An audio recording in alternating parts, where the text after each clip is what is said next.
Alrighty, in theory, live stream starting now.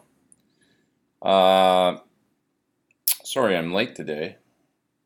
I had a little last minute journey I had to go on, so I was traveling this morning. Flying in a cigar tube, 500 miles an hour through the skies. But I'm here now. Hope everybody's having a good Sunday, a good holiday weekend. And I'm sure this will be an intimate but fun gathering of the minds, of the guitar minds. Vibro Steve's here. He says, Pedro, what's up? Jesse's here, Chris is here, the Hoppo's here, and William S. May is here. What's up, people? What are you guys doing this weekend? Anybody got anything cool going on? I've been doing some jamming. I'm going to sit here and finish a pedal video. I've been working on some videos for... I've been back at it. It's taken me a minute to get back into it since being back from Japan. There's two companies that probably hate me because I've taken forever to finish their videos, but one of them is Peter Taylor with his Shelly company. So there's this Compy compressor. This is a great sounding compressor. 4-knob compressor with a blend control and a tack knob. Interesting, like an input gain control that allows you to push into the compressor. It's kind of nice. And then the other one's this Rev pedal, the G3. This is a high gain distortion. This sounds great. And I'm going to finish this come hell or high water over the next couple days and get it out by like Wednesday. I feel really bad because the Rev folks, they sent me that pedal a long time ago. It's just, there's not enough time to do everything when you go on the road and try and do the pedal thing and try and put out records and stuff. I'm not complaining though. I'm just saying there's actually not enough time. Chris says, trying to get some nice sounds out of my Les Paul today. Cook some nice sounds out of that thing. Troy says, building presets on my Ax8. New firmware is amazing. See, I have my Ax8 sitting here. Now you distract me. Now I want to download the new firmware and try it. What's in the new firmware? Is there new, because you know how it is with everyone. It's always like, even more real. Is it new amp models or anything, or does it just sound great? I am interested. I like the X8 a lot. A lot of people think I don't use fractal stuff anymore, and I do. I've got this one sitting right here, and I think it's terrific. I just haven't had a ton of time with it ever since I got it, which has probably been almost a year now. And Robert says, greetings, going through Helix withdrawal in for minor service. What was wrong with it? I wonder. My Helix tip is my favorite amp model on there as of late is the Friedman one. I think they called it the Placator or something. But if you use that amp model with a Celestion impulse response, man, does it sound good. It sounds really good. Like a greenback or creamback Celestion IR loaded in the IR block with that Placator amp. It's a pretty amazing sounding, actually. Really, really nice. You know me, I love my amps, but these things, they do sound good sometimes. So many pedals today, it's true, I know. So many pedals, it's true. It's a crowded world out there. Hemisphere Guitar says, looking forward to your masterclass in London at Peach Guitars on September 12th. Me too. It's coming up fast, isn't it? God, September 12th is so right around the corner. It's the second today. 10 days from now, I'll see you there. I'm really looking forward to it. I got to sit down today and practice it.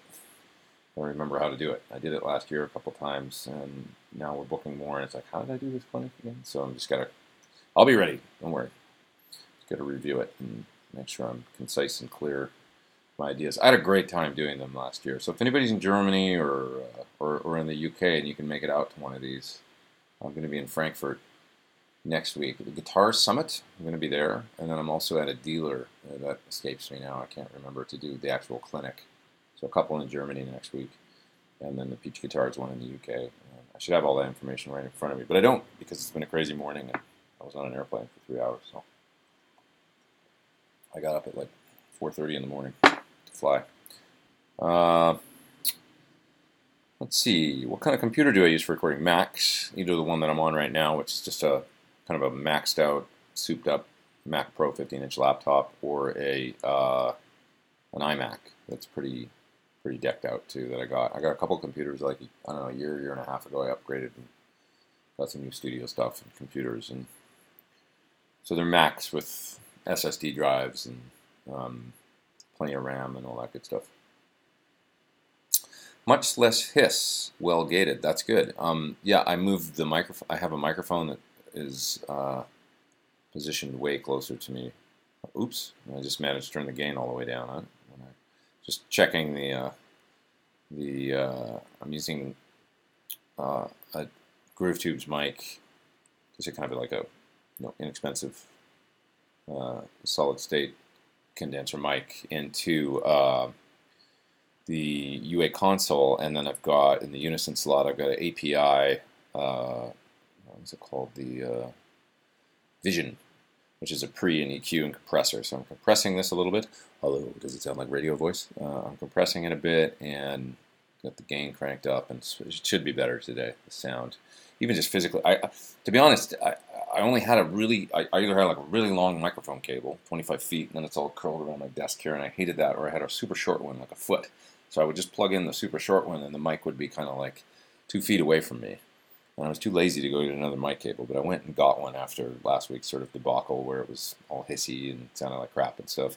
And now I've got the mic right beside me, because I've got a 3-foot mic cable. Sorry, that's all boring. You guys don't want to hear all that technical mumbo jumbo. What 10-inch speaker would I recommend for a Fender Pro Junior? I'll tell you, there's two. The Gold from Celestion, which is fantastic. Really, really, really great sounding speaker. Or if you're a greenback kind of person, the 10-inch greenback is killer. So I have a little Marshall 110 cabinet from the 80s, those ones that came with the micro stacks back in the day. And it came with a Celestion G10-35 or something. And it I plugged it in. It was like, doesn't sound that great, the little cabinet. I bought it secondhand from a music store here in LA. So I asked a friend at Celestion, can you get me one of those 10-inch greenbacks? And so he sent it to me, and I put it in. It was like night and day. It was like a different sounding speaker cabinet. It sounds so good all of a sudden, like just like what you want a greenback to, that rich, warm, woody thing. So with my little Marshall 1-watt head, it sounds really great. So yeah, I would recommend that for sure. Either one of those. The Gold is, an Alnico sound, but really, actually, kind of a versatile speaker, I find. And then the 10 is the greenback. So Troy says new Friedmans, amazing. So they're Friedman models for the AX8. Is that right, Troy? Okay, I'll check it out. Are they different than what was in there before?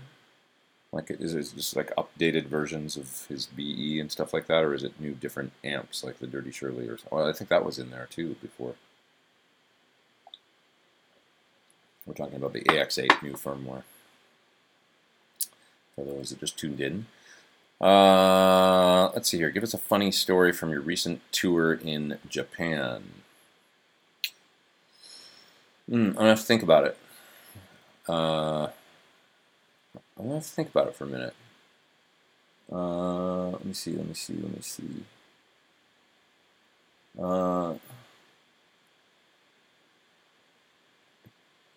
Can't really think of anything right now. The only thing that came to mind is like a day or two after I got there, I was sitting in the studio lounge while we were rehearsing, and all of a sudden a big lizard was crawling across the ground in front of me.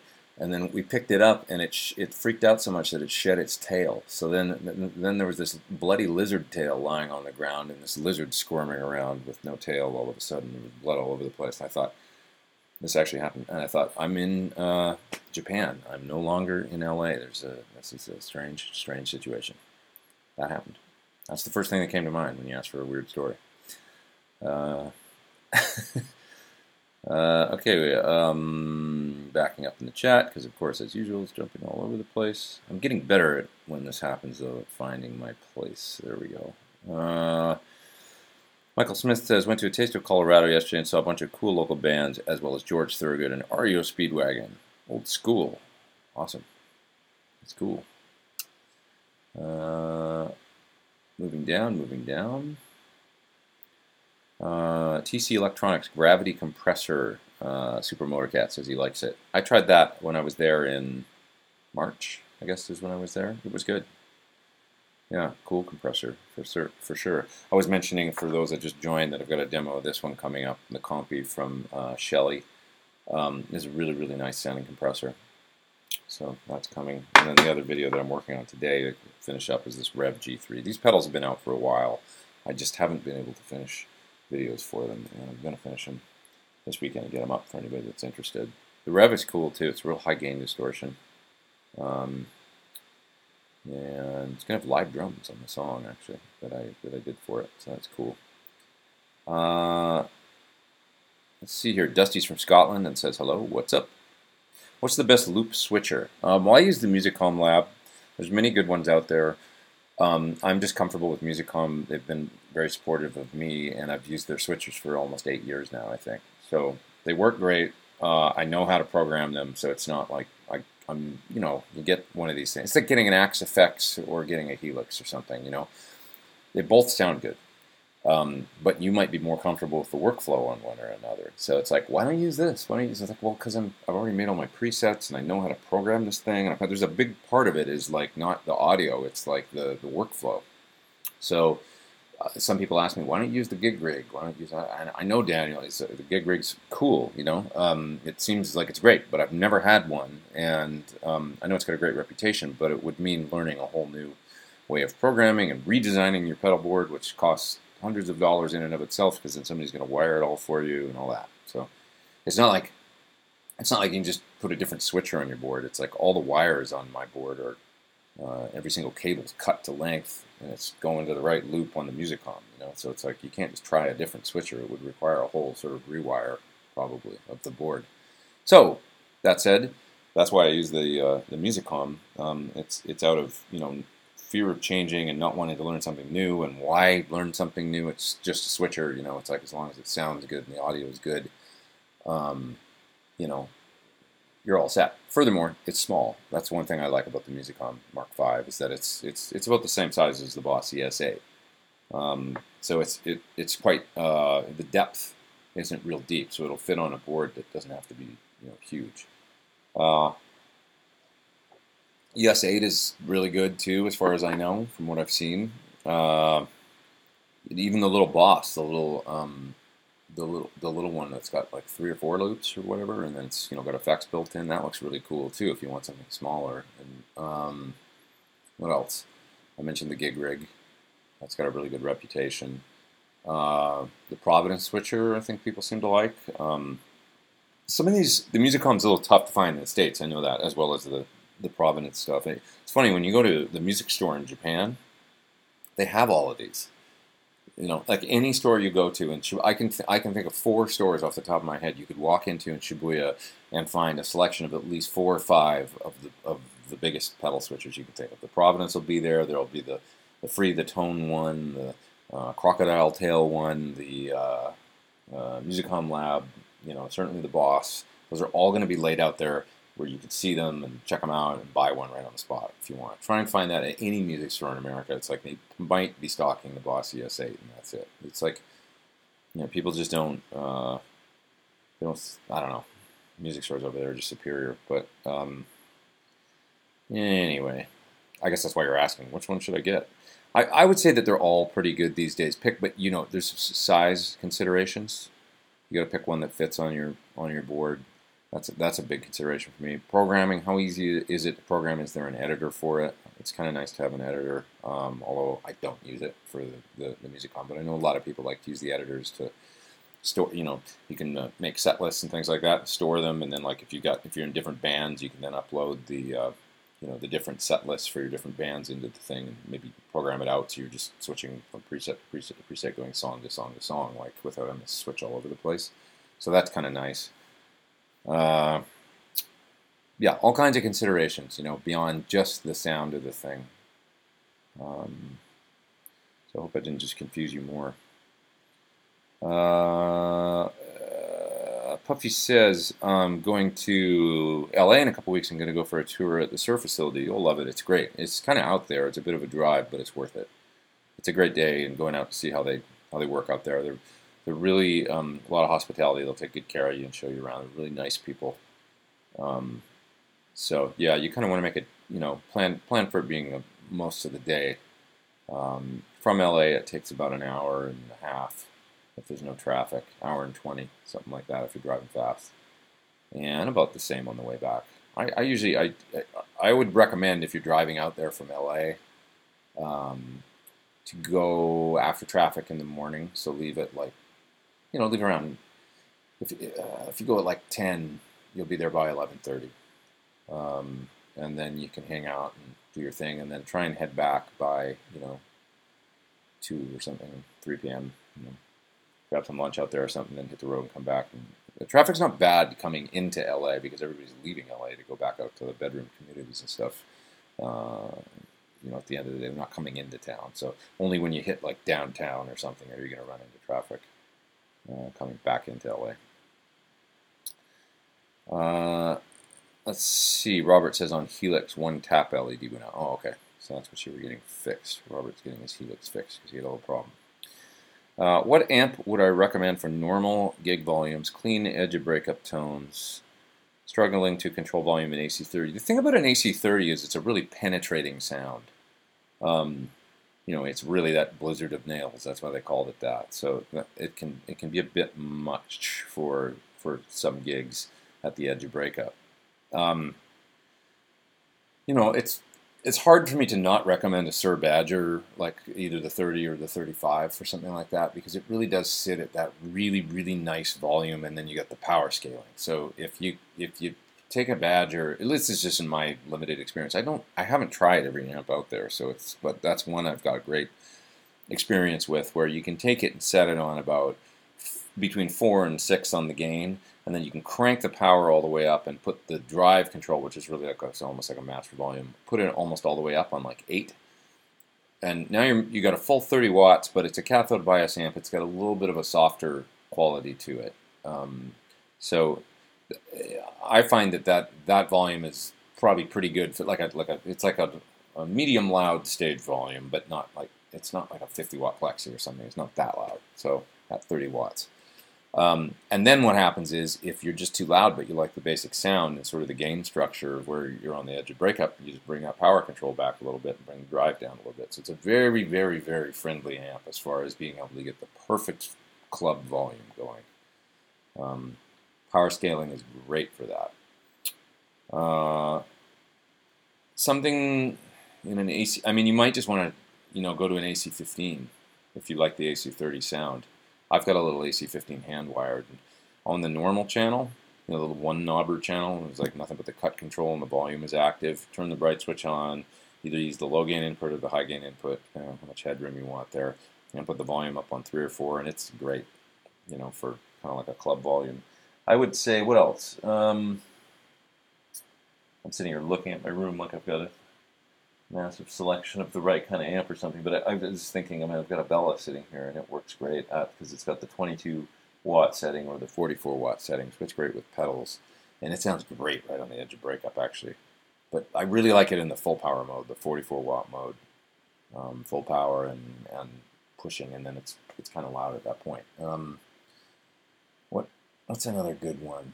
I don't know, I'll think about it for a minute. I sort of find it hard or wrong. Like if you're looking for more sort of generic amps, like kind of, other things, even just a deluxe reverb can work pretty good if it's healthy and got a nice speaker in it and stuff, and the tubes are good. They're not so bad at 22 watts. It's less penetrating sounding than an AC30, which has just got that. I love the sound, but it is. The weird thing about an AC30 is you can put it on a pretty big stage.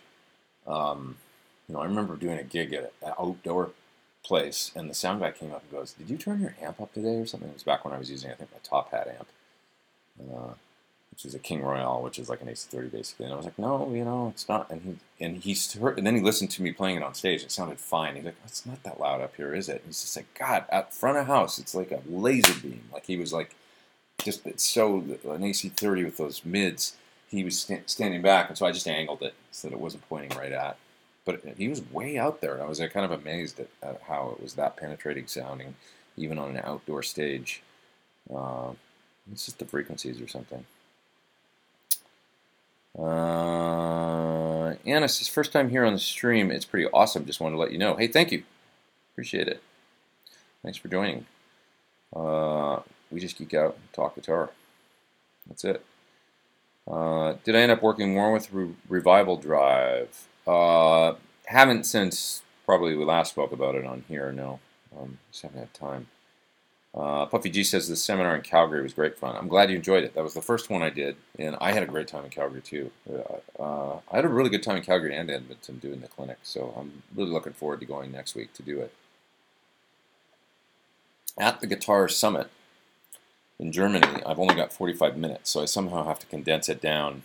I'll practice a little bit this week and figure out exactly what I'm going to talk about. But basically in this clinic that I do, the most common question I get is about music production and how I make tracks. How do you record? How do you get good guitar sounds at low volumes? How do you do it in a space like this, in like a condo or an apartment or a house without disturbing too many people? How do you do your drums? How do you mix? It's like I get a lot of these kinds of questions. So it's all about production. So I made a clinic centered around the way that I approach music production and songs. So I actually track the song in the clinic. The drums and bass are already done. It's, you can't sit there and peck away at a MIDI keyboard programming drums while people are sitting there waiting. But so I talk a little bit about the drums and the sounds that I use in the different drum programs that I use and stuff like that, and how I actually go about programming them. And we're using pre-programmed loops and things like that. So there's a section on that, and I talk a little bit about bass, and then I start layering the guitar parts. There's 5 different guitar parts in the song that I do, and I just sort of build the song. And so I talk about it from a musical standpoint, like what's going on musically with each part, but also what's going on tonally with each part, the gear that I'm using, and how what I'm using to get each sound. I break all of that down and go through and track everything from clean parts through to crunchy rhythm parts to screaming lead stuff. And then at the end of it, I talk a little bit about mixing, how I do that, how I approach it, simple mix tips you can do, and mixing, mastering to get the level up and make it sound good without getting squashed. And I just go over all that stuff, and that's the clinic basically. And then I take questions at the end. And then we also get a little bit into making music these days, making music as an independent musician, and how things have changed for musicians, and how it's both been a painful thing for some musicians, but there's also a ton of opportunity now for the independent musician to get out there and do things. You can be anywhere in the world and upload songs to iTunes or whatever, Spotify, and not to mention the YouTube thing, of course. So I get into that a little bit as well. So that's what I'll be doing next week over in Europe. Let's see here. Madio says, I hope I'm saying your name right. Sorry, man, if I'm not. And you're saying, damn, I thought you were still in Canada. I was there this morning. I just got back. You ready to drop any signature OD hints yet? No. Can I order an autographed copy of your CD from you? I don't really have a way to do that right now. We did the autograph ones for the Pledge Music thing, which ended.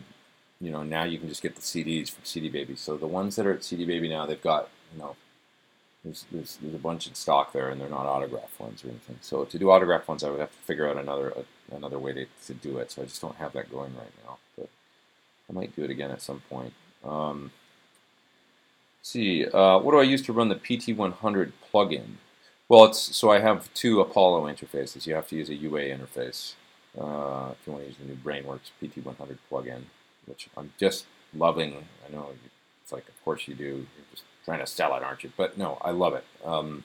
I sit here, I leave the computer on all day with the guitar plugged in, and then I just go pick up the guitar and play, and it's like my amp's on, but I'm not burning up tubes. I can just play through it's so cool. And I found a few settings on it that I just, with the boost on, if anybody's got it, try it on channel 2 with the gain kind of low, like around 3, but with the boost on. And with a guitar like mine, where you can get single coil and humbucker sounds, you can just get this huge range of gain. It's kind of juicy with the boost on. It kind of, boosts it up and makes it kind of compressed. Just roll down the volume a bit, hit the next single coil, and it's basically clean. Roll up the volume and hit the bridge pickup, and it's sounds like free or something, like all right now kind of tone, and got enough gain to kind of solo with, and there's a range there on it that's really nice. But yeah, so I have an Apollo Twin and I have an Apollo 8P. Chris says, "Hey Pete, I was listening to The Darkness today, and that song Black Shuck is amazing." Yeah, that's one of my favorite. I love the riff and I love the tone. It's just a basic Marshall sound. It sounds like a really good JCM 800 or something through vintage 30s. But it's such a great riff, and it's such a great, just ballsy rock and roll tone. So that's why I always play that riff sometimes. Oh, and then I didn't read the second part of your question, but you said, what kind of amp would you recommend for getting that sound? And that's exactly what I said. Yeah, it kind of sounds like to me, like, I mean, my PT will do it easy, but something, PT 100, Friedman BE, or probably a gained up, a JCM 800 through vintage 30s or something in a Les Paul with the gain cranked and the volume up, kind of, so you're pushing it a bit. If you listen to that TC Electronic video that I did on, it's kind of an amps in the zone sort of video where I'm dialing in their old Marshall. It's a 78 or 79 JMP.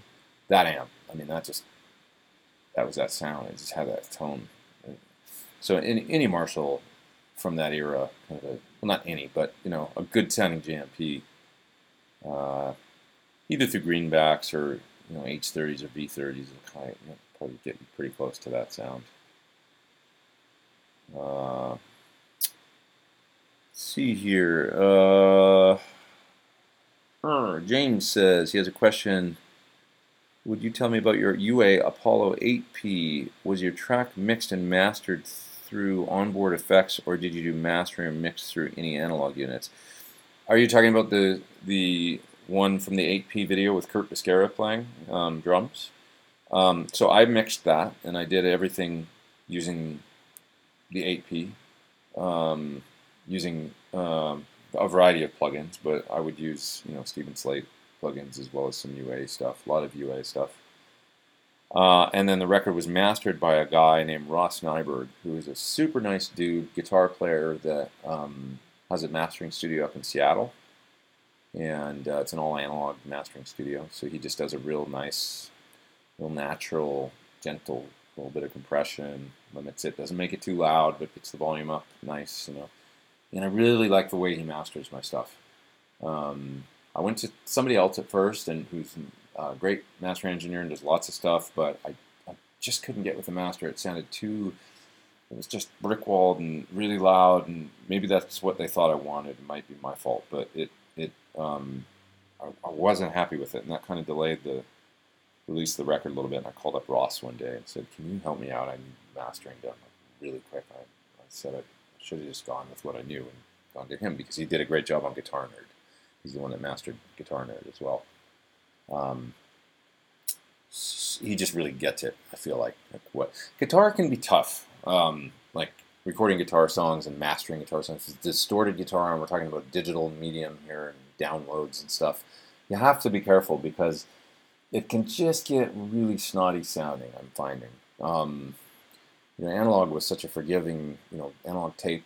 Tim Pierce has a lot of theories on this, but analog and distortion, distorted guitar tones, and this sort of they become less and less and less prevalent. You're hearing a lot more people play clean and not so much of that kind of rock Marshall straight up. And that could just be changed in musical taste, but also, and I kind of get this, it's like it can just sound a little grating, and it's not the nicest thing to listen to sometimes. You have to be careful, I find, with guitar records. And I've battled that, where it's just like, God, it's like, and sometimes you wonder if it's just your own ears and you're burning out, but you'll record a song and then go back and listen, and things like the snare drum and the cymbals, and especially the guitars and stuff, can just be like grating. Is this even nice to listen to? Do I even want to listen to this? So it's the danger. You have to be careful when you're recording to not get into that territory. It's one thing I love about, sometimes you guys ask me about what I'm listening to, new music I like and stuff, and there was this band I found a little while ago called Unknown Mortal Orchestra. Check them out if you haven't. But they kind of sound like Tame Impala, sort of. Amazing songs, though. Really beautiful production. It's that new psych kind of sound, but it's so warm sounding. Like the record it's just luscious. It sounds like so good to listen to. Great songs, really interesting songwriting, and really cool production with that warm kind of You know, like even when if something dirty's happening or whatever, it's just kind of warmth to it, and I'm really digging that.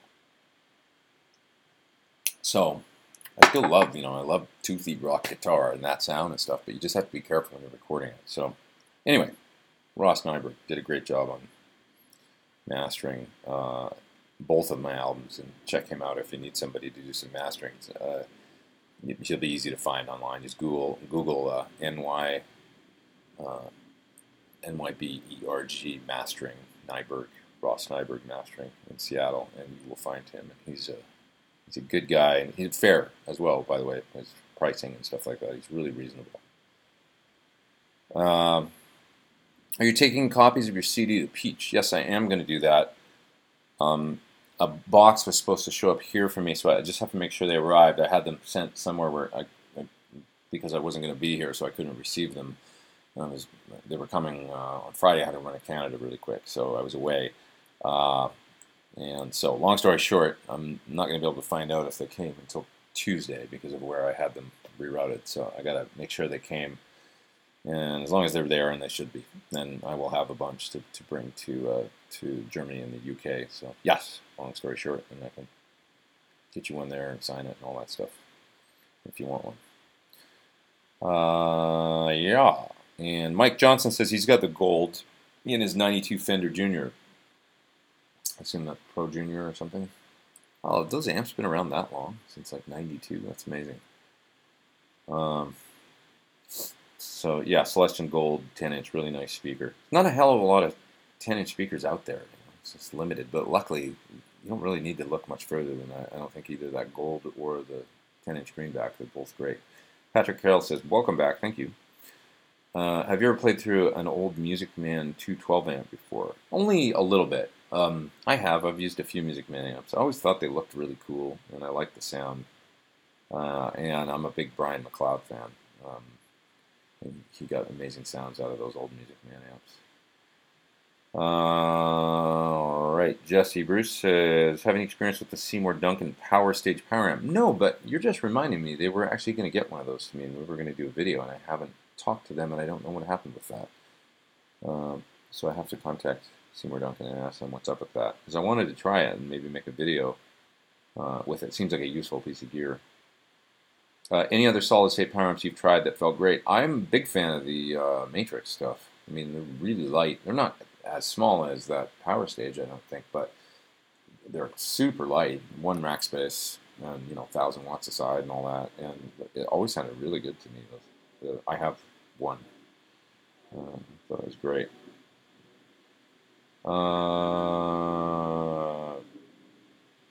Chat jumping around here. Sorry, I'm gonna figure out where I was. Just give me 1 second.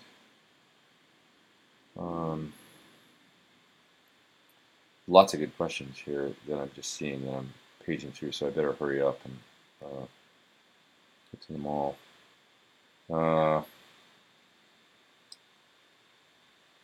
Yeah, sorry guys. So many questions here, and I've been going too slow. So I'm just trying to go back and figure out where I was, where I let off.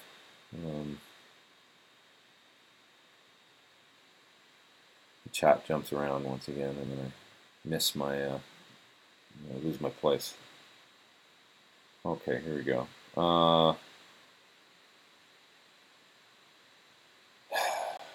Sorry, guys. Okay, there we go. Let's see where I was. Okay, moving down.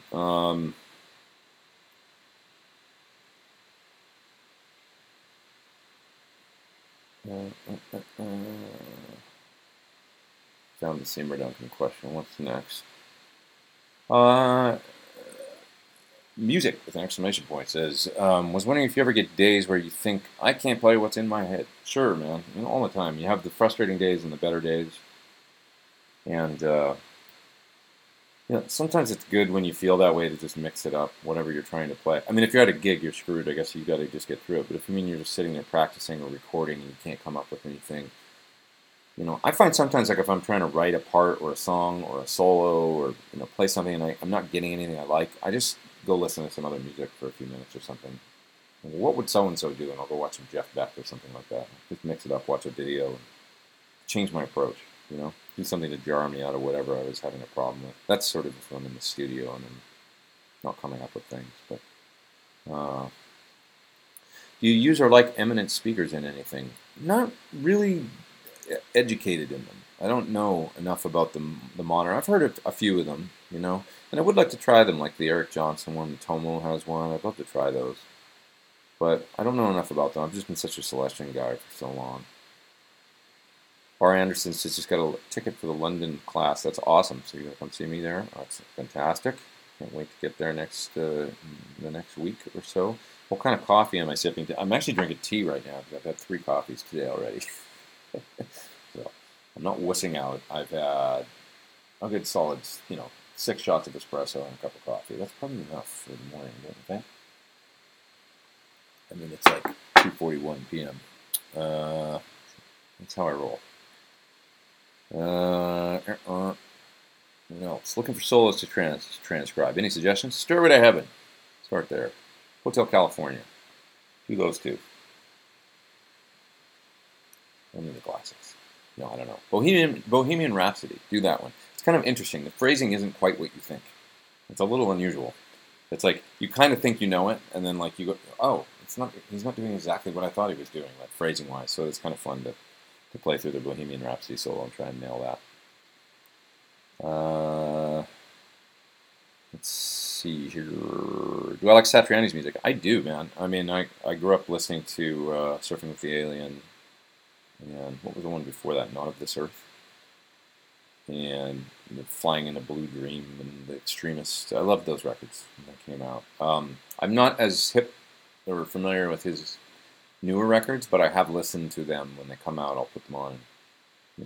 He's a great. There's probably similarities between my 2 solo albums and his, and the reason is because I draw inspiration from him sometimes because I think he has a great sense of instrumental rock guitar and how to build an instrumental rock guitar song and pacing without blowing your load too early or whatever.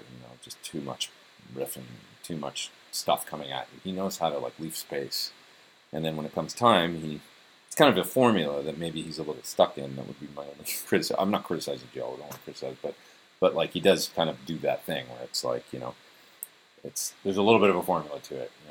The intro, the verse, play down an octave, and then you go to the chorus, the second verse, maybe you do the same riff but a little busier, maybe up an octave. So you're building constantly, giving the listener different things to listen to.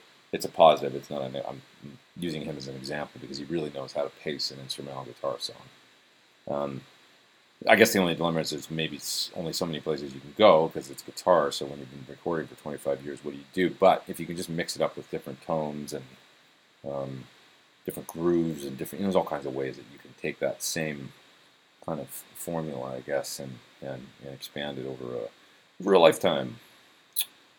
And he's done a great job of it. I like his music. I do. I like his guitar playing.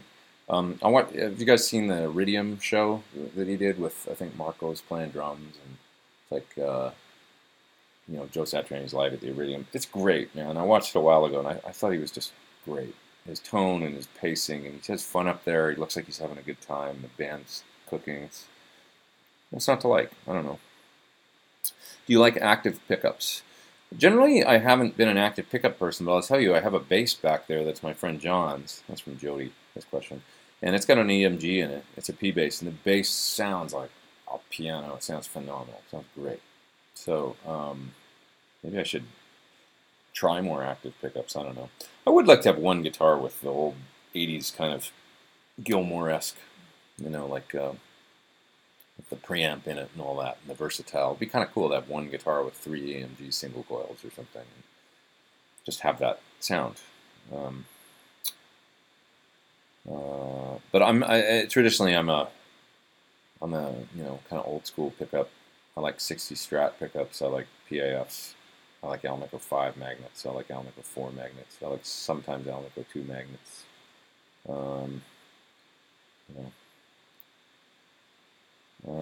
Boss ES5 is a nice switcher, says Mike Johnson. I agree. Ever get a cyst in your hand or finger such that it's affected my playing? No, nothing like that. It's from George. He's got one, and it's freaking him out a little. Go to the doc. get that thing worked on. Ever play Red Rocks? Yes, once. Only once. I'd love to play there again. It was 2006. This is an amazing place, man. Red Rocks is one of those venues that you like, you know, I remember seeing it in the YouTube videos from the early 80s from that show they did. There was raining and stuff, or there's fog, and you see the, you know, those beautiful mountains or whatever the hell they are, you know, the natural thing that everything is cut into. I'm not saying that very eloquently. You know what I'm talking about. The rock wall faces Red Rocks, and they're lit up so beautifully and stuff. And so I remember seeing them on the in the YouTube videos and just being like, what is that place? I didn't know where it was. It just knocked me out. I was like, God, I want to play there someday. And so I did end up playing there. Took 25 years after that, I guess. Something like that. But 20 years. But I made it. I made it there. No, 15 years later I played there. That's right. It would have been like 82 when I saw them. Oh, no, 20, yeah, 20-something years. Whatever. You guys don't care. It was a while later. I played a gig there. It was a nice gig. Do you know of any company that makes a good power amp style monoblock tube amp? Power amp only. That's a great question. Well, guitar amp style. I've often brought it up to Sir, but I think he should make one. But he says by the time, one of the reasons he hasn't done it is, I guess, by the time he's like, I build a power amp, he's like, I might as well make a whole amp, like with a preamp in it, because it doesn't cost an extra, you know, $5 in parts or whatever for the stuff you need for the whole preamp. I don't know, whatever, you know, he said something like that, where it's just like he doesn't see the point. But I do think there's a market out there for, you know, like when you're running a stereo guitar rig or something, you could use it as the other half of stereo without having to have an entire head there or whatever. So that we're using it with obviously preamps or all kinds of things. So a good monoblock guitar power amp would be a cool thing. The only one I kind of can think of off the top of my head is the Power Station from Fryette, but it's not really designed to be a guitar amp style amp. I don't think it's more of a you know, sort of supposed to be relatively flat. So I don't know what the distortion characteristics of it would be like or anything like that if you want to drive it up a little bit. But it might work fine. It would probably sound good for a lot of purposes, I would think. It's a, you know, the Power Station is a load with a tube power amp built in, 50-watt tube power amp. So that would be a good one, I would think, to try if you just want to, you know, experiment with a preamp or something. The nice thing about that unit is that it solves a lot of issues. You can make a quiet amp loud with it, a 5-watt amp, you can, because now you're reamping it into a 50-watt amp. You can make a loud amp quiet by reamping once again and setting the volume wherever you want, loading it down, setting the volume wherever you want. You can use it as just a tube power amp. So it kind of is a jack of all trades load tube power amp situation. Let's see here. What's next? Still using the Ethos on your board? Yep, I used it for the whole last tour for kind of a light distortion sound. Frog Leap, Leo, what's up? Are you taking your masterclass to Norway? No, I'd love to, but oh, dude, let's do one together. Let's do because you're my hero and inspiration when it comes to independent music these days. So if you're still here, Leo, let's talk about that. Send me an email or something. That's a fantastic idea. Let's do one together where we'll combine our efforts, and I would be honored to do that with you. If anybody doesn't know Leo, you've been living under a rock, but go check out Frog Leap Studios and his awesome videos and what he does, because he's a genius. And he's a sweet, awesome, excellent dude too. Super nice person. Talent and brains and nice demeanor. That's a good combination of things. Leo's got it all. Let's see here. Puffy says RGM P-Bass. Yeah, I feel bad. I didn't even mention the RGM switcher. Sorry, RGM people, because they're my friends and I like them. The RGM is a great pedal board loop switcher as well. Really easy to program because it comes with, you know how sometimes MIDI implementation of like using like a Mobius and a timeline, and you got an H9, and you got some other pedal, and it's like getting the unit to talk to all those can be kind of like, well, theirs comes preloaded with just like, you can just plug in those units and then kind of, you pick a MIDI channel 3. I want to talk to the Mobius or whatever, and it already says Mobius. It's if you got that deep into it, you'd see what I mean. But they make it kind of easier for you to get your system up and running and programmed. So that's the RJM PVC. They do nice stuff, those RGM folks. Right. EJ Systems says, been dying to ask this for weeks. How low is the action on your guitars? Every once in a while, I get obsessed with getting the action lower, but that maybe it's not the real problem. No, you know what? I do the same thing. And I was talking to somebody the other day that actually made me feel a little bit better, which they told me that Paul Gilbert actually will change string gauges depending on humidity. So I just went to Japan, of course, and was there for a long time, and I had some issues with my strings. I was like, why do my strings feel like 11s? And I'd be playing these gigs and just feel like it was a slog. Like I remember being at the front of the stage in an arena doing a solo and being like, man, I'm just gonna kind of play the end of this thing simpler than I would really like to, like some lick that I was doing, which is fine to do when you're in an arena. It doesn't, fast licks and stuff go over people, you can't even hear them in those places. It's almost better to play simple. But I remember playing, going, doing a bunch of bends or whatever, and then being like, I feel like I'm like driving a Mack truck through a snowstorm right now. Like as far as just the strings felt heavy, and like my action was kind of high. Now, especially mahogany necks, I find they do change due to humidity. And it's very humid over there, and it rains and everything. The weather, it's the hottest summer ever over there. It was crazy. So I find a little change in the neck would really change things. But anyway, getting back to Paul Gilbert, I heard that when he goes over there, he'll go down a gauge because of the humidity. So that's what I was told. So he'll go from 10s to 9s sometimes because he feels like the humidity, more humid, affects the way that the strings feel. And also, I was finding that I was getting really sticky. So I bought some of that fast fret stuff, which I've never used. I used to have some of that when I was a kid. But actually, I have it right here. It's not the fast fret stuff. It's this is an Area Pro 2 stuff I found at a music store in Japan. And I just started spraying this on the strings a bit because I'd feel like I was just stuck on the strings with it. You start to sweat and stuff. And the combination of the humidity and the tension just felt really high to me. So all that led me to, yes, wanting to lower my action and kind of try and make it as easier on myself as I could. So, long story short, I've been experimenting a little bit with different string gauges, using some 9.5s, which is an interesting thing. I don't know if it's just getting older or if it's just I'm a wuss or what it is, but yeah, I do. I obsess over string gauge, action, truss rods being just the way I like them, which is just a little bit of relief, but barely. I like that. I'm kind of a wuss. I don't have real strong hands. I've had problems in my forearm, in my wrist, my thumb, in here, and stuff over the years. Never that's gotten too bad or where I've had to take a break from playing or anything like that, but it acts up sometimes and it's an issue. I just don't have the strongest hands in the world, so I try and take care of them, and when my body's telling me like you're having an issue, I listen and I don't push it, and I'll go down a gauge or try and lower the action, do whatever I can do to make it a little bit easier on myself. Not a real strong, I'm no Josh Smith with his 13 gauge strings, or with his intense knowledge of music in general. But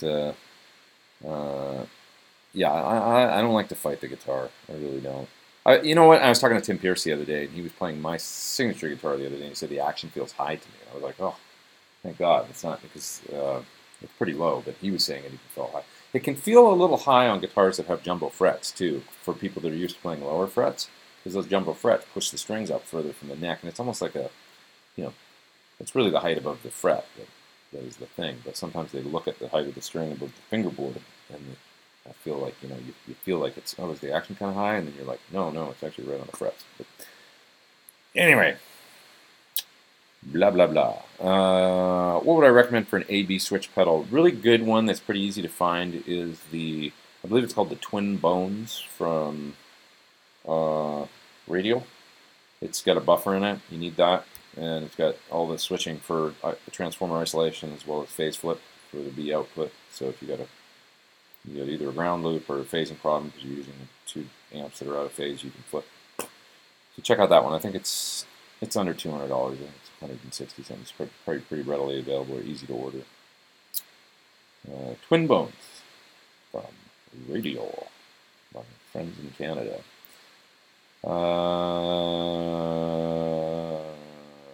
What's next? Oh, Mr. Zaffodent is saying, looking forward to seeing you in Germany at Guitar Summit. Looking forward to seeing you too. We'll be there. Let's see here. Lots of roundtables happening soon. That's true. Super Motorcat says he needs a new Mac. It's 8 years old. Yeah, it seems like they go on kind of like, you get to that 8-year mark and they're really getting up there. Right? You can get a lot of, if you haven't changed your drive to a solid state drive, this is a good tip. Anybody out there with a Mac and you feel like it's just crawling and won't work, look at what kind of hard drive you have in it and consider, go to the Otherworld Computing website, owc.com I think it is, or Otherworld Computing, and they sell these solid state drive replacement kits for older Macs. And for about $200 to $300, you can get a new drive and just clone your drive, pop in that solid state drive, and you will be blown away at how much faster your computer is. It makes it like a new machine. I did it. I was going to get a new laptop at one point. It wasn't one I have now. It was my last one. But somebody told me, just try this drive and you're going to be blown away. And sure enough, I got it, and I got another year out of that computer. It was like, whoa, it's 10 times better. It was, that computer that was just, you guys have probably experienced it, where you get a Mac and 6 years later it just takes 15 minutes to start up and start work, and then it kind of works and it's okay, but it just slows down your productivity and sucks. I think Mac does that shit on purpose. It drives me crazy. They do that, but they update their operating systems and they're just like, yeah, let's just phase out those old computers and make people get a new one. Sell some hardware, shall we? I think that's what they do. They've got us all over a barrel, that company. I love and hate it. What are my thoughts on Reverend Guitars? Don't really know them. I think they look cool when I see them in, advertisements and stuff, but I don't know that I've ever actually played one. Best way to dial in or EQ Fenders, it depends if it's got a bright cap or the bright switch on. Generally speaking, if it's got the bright switch or a bright cap, I'm finding I never turn the treble up past 5 or a little bit more, 5.5, maybe 6. With the bright off, then I crank that treble up to like 8 or something. And so it can sound really good if you turn up the volume a bit to like 5 or 6, have the bright off, and then turn the, at least on my old Bassman, I can turn up the treble to like 8 or 9 even with the bright off, run the bass on like 3 or 3.5, and then crank up the volume, and now it starts sounding like a really cool, like running into a 412 and getting kind of martially. It sounds really cool.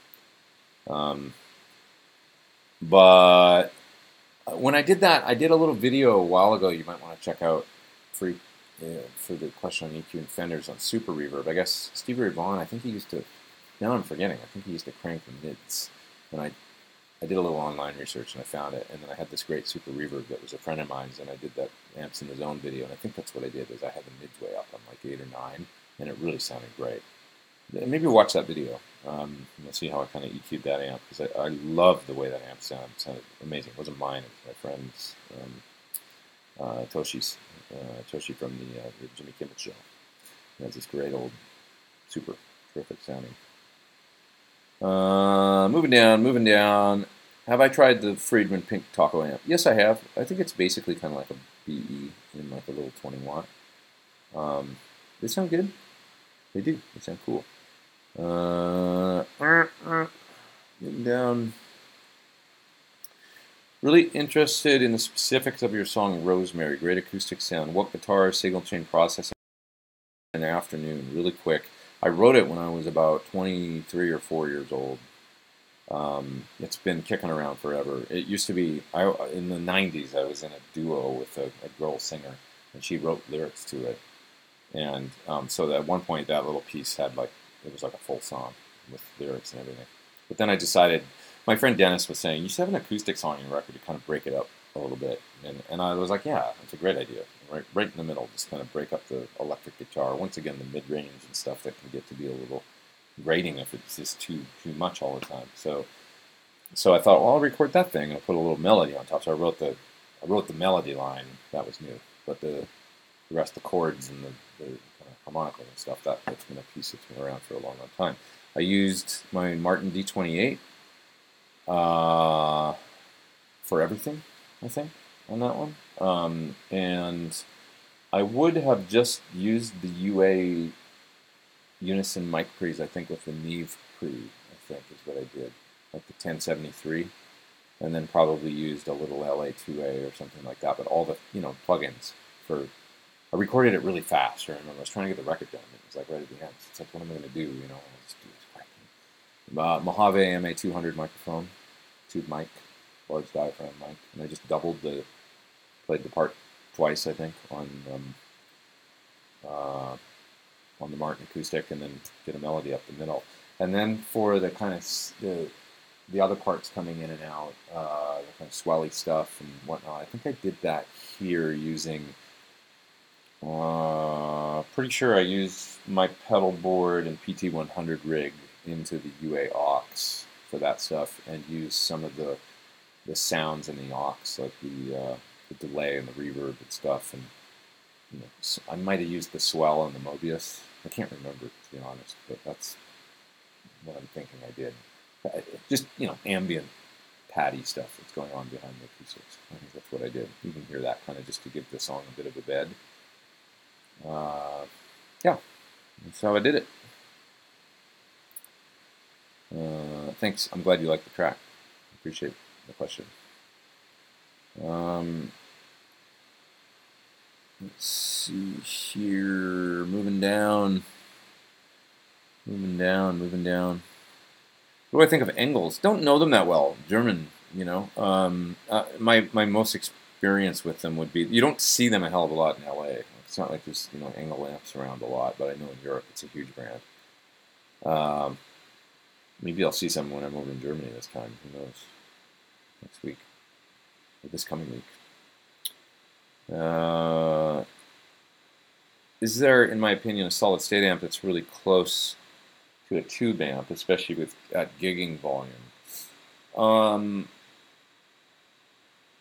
The thing with the solid state amps is, like, do you go modeling like a Katana or something like that, or is it solid state, more like the Quilter or something? So I kind of like what I've heard from the Roland camp, as far as the Katana stuff seems to be quite popular, and then also the Blues Cube stuff, which even in the 90s, their Blues Cube amps, which were solid state, were good. They sounded good.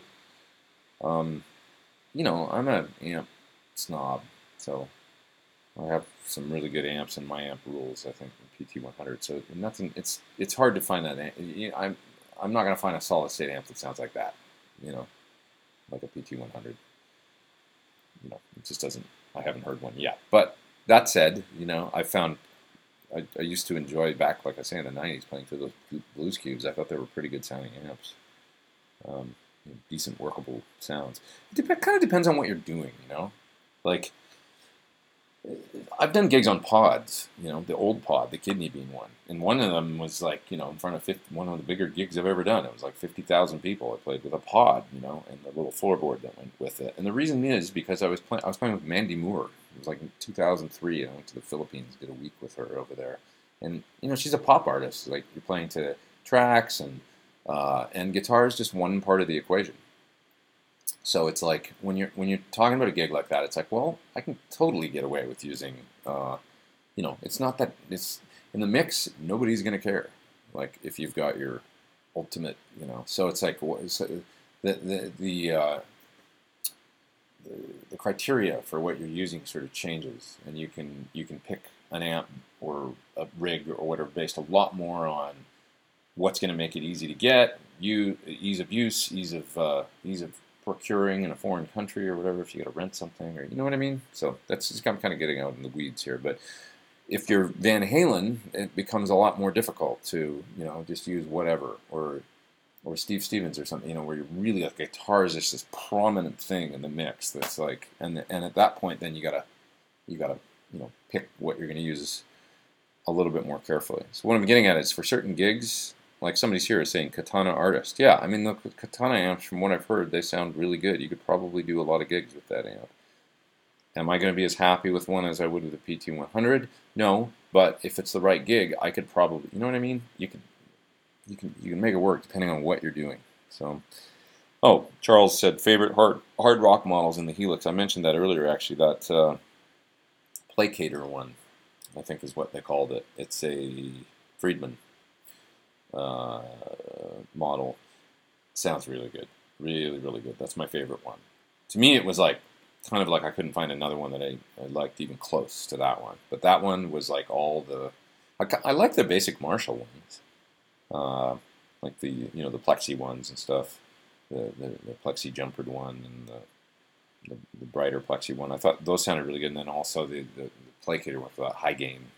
You can, and it'll do a lot with they even put in the switches like this custom 45 and stuff, makes them more bright and a little bit more aggressive and stuff. A little bit different voice, and so try that one. Yeah, I like to use it with Celestion IRs. I just prefer those cab impulses for me. Um, but to each his own. Most valuable guitar I have in price or sentimental value. Well, sentimental value is my D28 because Cornell gave it to me. So it's like guitars, can't put a price on that. But the price probably. Vintage guitars, they fluctuate these days, so it's hard to say. But I've got a few. I've got my old Telly, my old Strat, and my 335. Those are all '60s guitars. So I guess probably those ones are the technically. If I had to have a fire sale. Let's see here. Not that I ever would. I don't ever want to sell those guitars. I love them.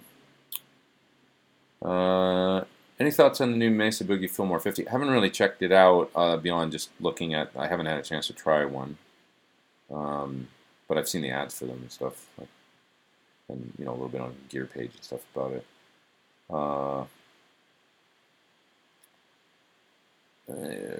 Paul says good place to download quality impulse responses. The Celestion site. Is it Celestion Plus or CelestionDigital.com or whatever it is? I can't remember the name of the website, but just the Celestion ones for me have been, an own hammer. He was doing it way before everybody almost, as far as offering huge libraries of commercially available ones. So he's got it down to science. People seem to really still love the own hammers. I like them too. The only complaint I have about own hammers is there's so many of them in every package that I feel like I'm going to sit there. It's like option anxiety almost, but that's not really a thing to complain about, is it? He's just giving you options. So he really knows what he's doing. He does a nice job. And I've had great success using some of the own hammer ones over the years. Celestion, it's a little bit simpler. They've got like it's a more narrow. They kind of give you all the main food groups there, everything you could possibly want. And it's a nice site to download them. It's real elegant and easy to purchase different packages of IRs and stuff and download them, get up and running pretty quickly, and they just sound great to me. Am I planning to do a review for the Crunchmaster Distortion by Aura? I would be happy to. He's mentioned that the Aura folks have mentioned they'd like to get me to do more, because I guess they must have liked the video I did for the Brown Sugar, which was a great sounding pedal. Yeah. I feel like I'm going to sneeze in a minute. No filter. Useless information. Are you familiar with Agnator transistor problems? No. Is there an issue with maybe he had a bad run of parts or something? Bruce is a great guy, though. I'm sure he'll take good care of you no matter what happens.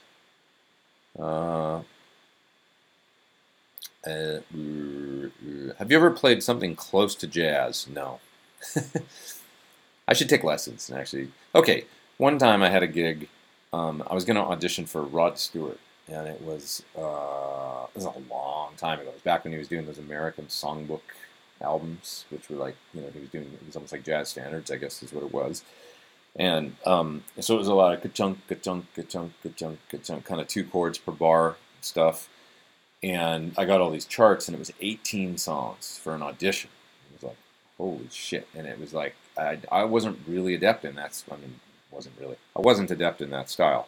So I took a couple lessons, with an old friend of mine, Brian Hughes, who I used to take lessons from when I was a kid. Long story, but he lives down here now. He's a great guitar player, performer, and everything. But so I went to him and got a couple lessons, and well, I think maybe I went to Ted Green and did one too.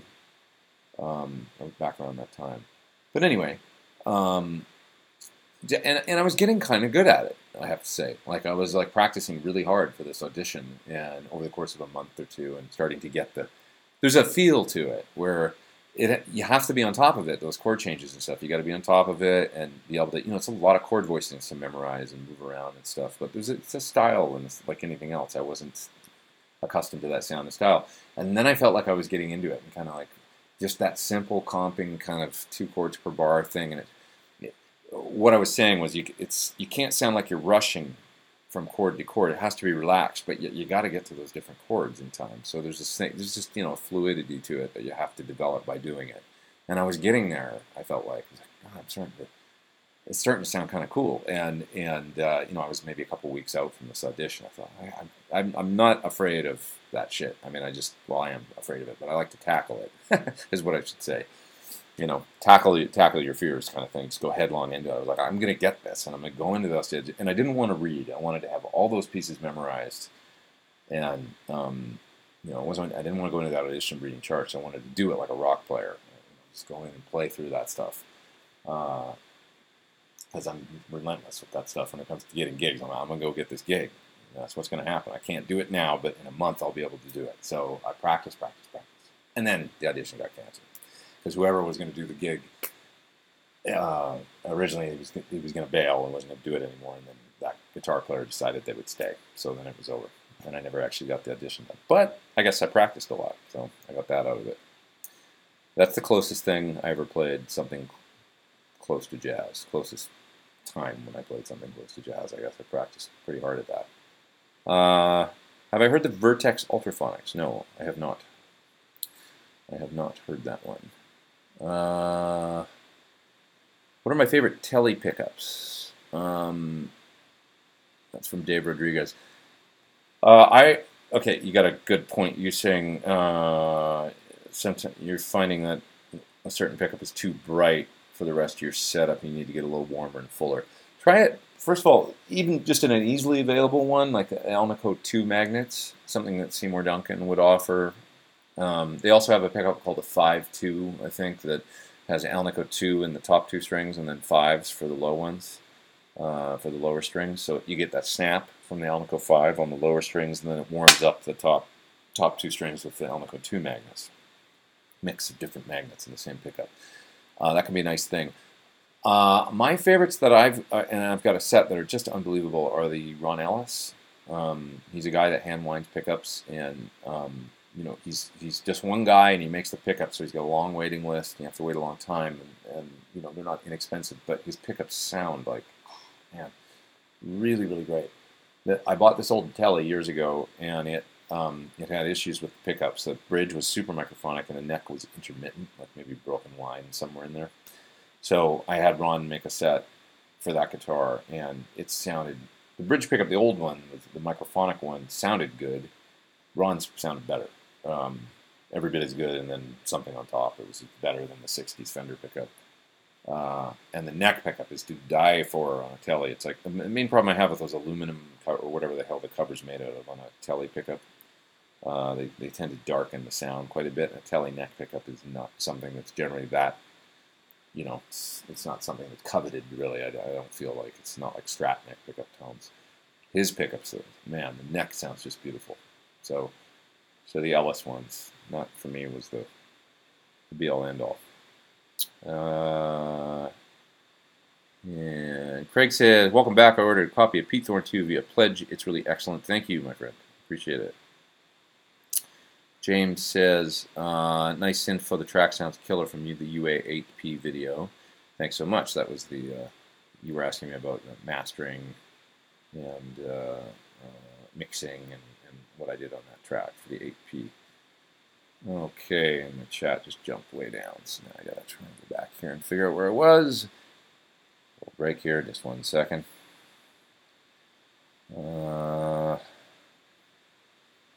Sorry Sorry guys, I'm so slow as usual, getting through all the questions. And figure out where I was.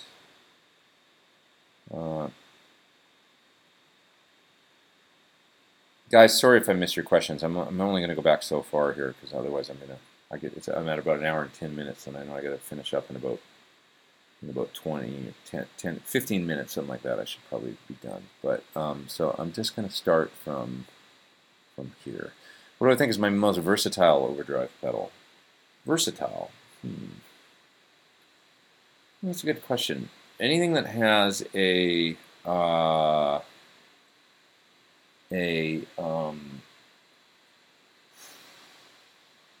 like this is an let's not talk distortions. Let's just stick to overdrives. This guy's pretty versatile for an overdrive. The king of tone. This guy has the hot red side on it, and then the normal side, which is really magic. The yellow side and the red side. That's a really good one. Really versatile. What are some other good examples? Most versatile. Got a Tim Pierce down there. It's a really good sounding overdrive. The Origin. That's a great sounding. It's more of like a preamp, really, though, isn't it? In an overdrive, I guess. You know, the Eclipse. It's an overdrive, but almost getting into distortion from Sir. It's got that 3-band EQ on each side. It's got 2 identical channels and a 3-band EQ on each side, so you can really tweak it and get it to sound. That's quite versatile, I would say. And then with its overall fine-tuning high-end knob where you can close down the top end if you get a really bright amp, I think it works quite well and is really versatile. IRs through the atomic amplifier box. Yes, you can do that. You can totally do that. You can use it as just an IR loader if you want to, I do believe. Let's see. Benjamin says, I saw Foo Fighters at Wrigley and just saw Slightly Stupid. Do you like reggae? Yeah, I do. Why Sir Guitars and Amps? Well, they're amazing. They're made in the USA, and John Sir is one of my absolute best friends in the whole world. So it's a family business. He's a great pal of mine, and we're super tight, and there's just nothing to not like. I don't know. He's a freak about quality, and I like quality things too. He's of Danish lineage, and he likes things just so. And he's almost like a OCD about quality, and I can appreciate that. I really like things that function. I don't like shitty workmanship, or some people like more like pawn shop kind of stuff. I'm not really ever into that. I like things that can, like cars that can turn on a dime, and that where you close the door and it's like tight seal, and I like all that kind of stuff. Like just really really tight engineering tolerances and things that are perfect. I don't know. It just resonates with me, and he's really great about that. So so it just always worked for me. And it really stands to, it helps when you get on the road, when your amp is awesome and built like a brick shit house and stuff like that, and isn't breaking down. It's like it just works good for me. He makes great gear for pro musicians. That's what it comes down to. Really beautiful stuff that just rules. Future color ideas for my signature guitar. I do have some, and we're talking about it. We're talking about whether or not too many options is a bad thing. But I have a few ideas. Silver was one of them, like an Inca silver with a black back and black neck, kind of like the turquoise one, but the silver top chrome hardware. That's one I would love to do. I think it would be really cool looking. Japan is cool. This is Guitarl says Japan is cool, but great to see green trees again, huh? Well, they have green trees over there. Believe me, I was down in the south with Kagoshima, and it's a different scene down there. It's like very it's lush, and it gets almost like tropical down there. Yeah, I know what you mean. It is nice to get back to the States. It's too much of anywhere. It's nice to get a little bit of variety. I love Japan. I could live there. I love it. But it's nice to go different places for sure. And definitely.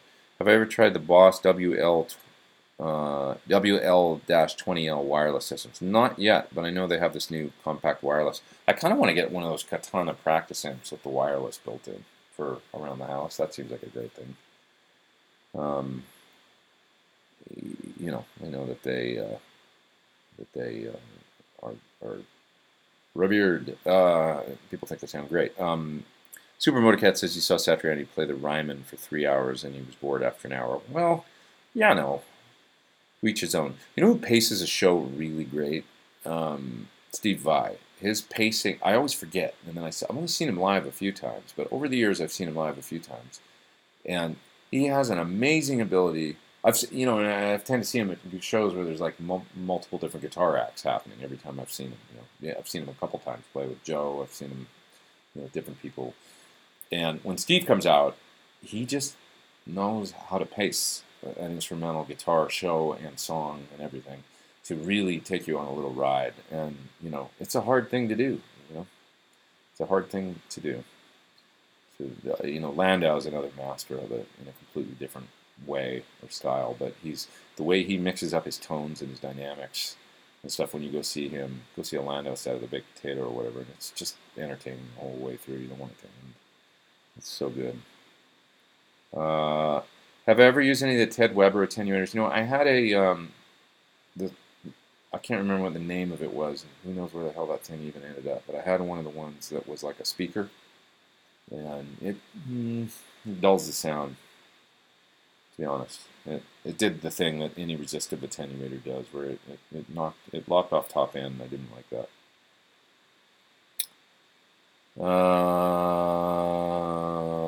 Oh yeah. They sell that whole Dave Gilmour EMG set in a pickguard assembly with the pots and switch. That's what Chris says.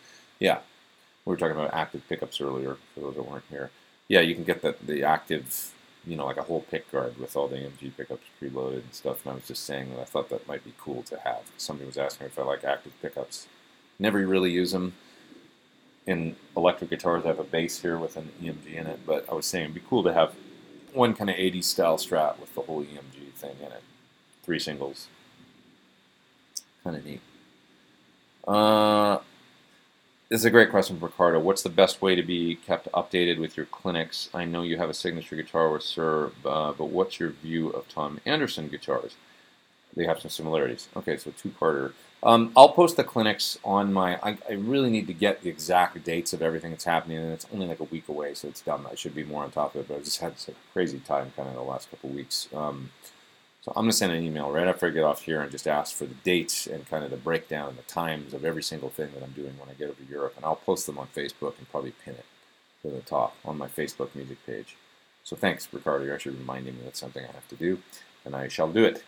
The similarities between Andersons and Sirs. Well, they kind of came up together, those two guys, and they're tight. Tom Anderson and John Suhr are friends, and they share a lot of the similar like philosophies and background. When it comes to making guitars, they kind of came up at the same time. So that's why I think you see those similarities, and they have great respect for one another. They're pals. You find pictures out there if you would maybe Google it. John Suhr and Tom Anderson. You'll find a picture of them like hanging out, smiling together with an arm around each other, and the guitars and stuff like that. They're buds. What single coil would I pair with the Wolfgang Bridge pickup, EVH pickup, in an HSS setup? V60 LP. Yeah, I mean probably something on the hotter side. Maybe even a. If it's a Suhr pickup you're asking about in particular, I would maybe even recommend like a Landau Standard or maybe the maybe Landau Classic or the Standard, which is a little bit hotter. I think they changed the name of them. I don't think they're calling them that anymore since Mike's kind of switched to using Fender stuff exclusively now. But anyway, the V60 LP is always great. You can always balance the outputs by just moving pickup height up and down.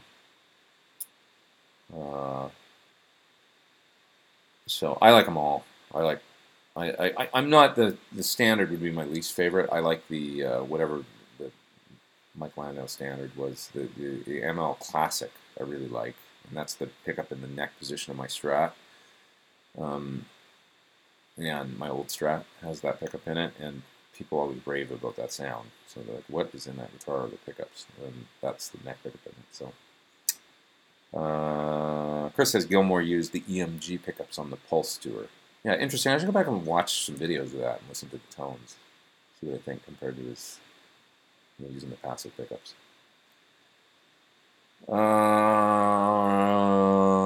Super Motorcat says, who did you play Red Rocks with? Jewel. I did a tour with Jewel and Rob Thomas, summer of 2006, right before I got the Chris Cornell gig. That was the tour I did right before Chris. Yeah. Jewel's a badass. She cracked me up. She's a funny, funny lady. I like her. I got a lot of funny stories about that tour. Oh, yes, I do. Stories I shouldn't tell. Funny.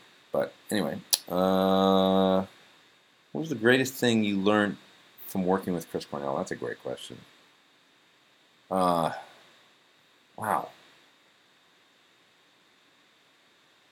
That I learned. He had a, I don't know if it's the greatest thing I learned, but the first thing that came to mind is he had a fearlessness about him that he would just go for it. You know, he wanted to just try things that were sometimes hard. Tackle, learn a song at soundcheck that can be pretty difficult, and yeah, we're playing it tonight. That's it. So I kind of got that. Like, just go dive in head first, and don't be afraid.